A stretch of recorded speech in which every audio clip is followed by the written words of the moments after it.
Hey everyone, thanks so much for joining me on another one of my new stitch videos. In this one, I'm going to show you how to knit this mini basket weave stitch. It produces a fabric that lays flat, doesn't curl on the sides, and it looks great in lighter as well as, slightly darker shades. This is the right side of the fabric. This is the back side of the fabric. It's a very simple stitch, perfect for beginners. I've provided details of the stitch in the description field, and I'll also have it scroll up here. The pattern itself is knit over an odd number of stitches. So I have cast on here 8 stitches. Let me do one more, so 9. So we have an odd number, and I'm just using the long tail cast on. You can use any cast on of your choice, and you don't need double pointed needles. I'm just using them because they're easy for me to demonstrate on.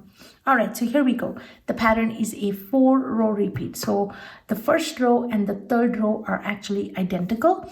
And you start off with row 1, which is the wrong side of the fabric. So row 1, you start with a regular knit. So first stitch is just a knit. Then you purl all the way to the last stitch. And so we're just gonna do a purl.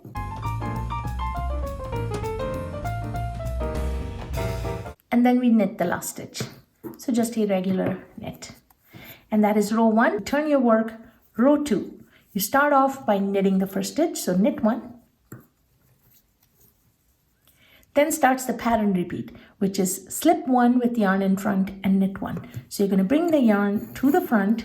You're going to slip the stitch purlwise. So insert as if to purl and bring the stitch over and then knit 1. So now you're going to have to take the stitch to the back, and that's what gives you this little bar across the stitch in the front, right? And then you knit 1. And that's your pattern repeat all the way to the end of the row.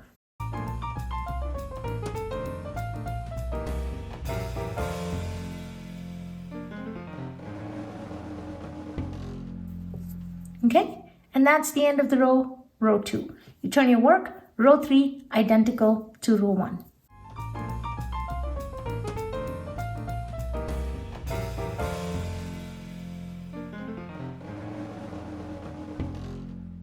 End of row 3, you're going to turn your work, and row 4, very, very similar to row 2, except at the start, you're going to knit the first 2 stitches. So you knit 1 and knit 2, and then the same exact pattern repeat, slip 1 with yarn in front and knit 1.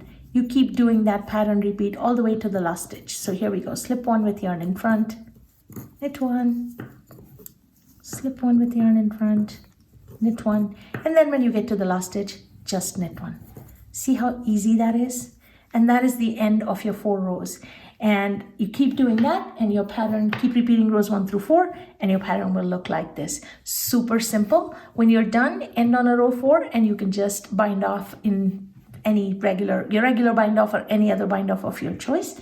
And the best part with this stitch is that if you do knit it in 2 colors, then it produces a very different look, and I think a very pretty look. I have here a little swatch that I knit up, trying to make a little pouch for myself with some leftover yarn. Hope you give this stitch a try. As always, thank you so much for watching. Please subscribe to my channel if you haven't yet, and I'll see you all again soon on another video. Happy knitting!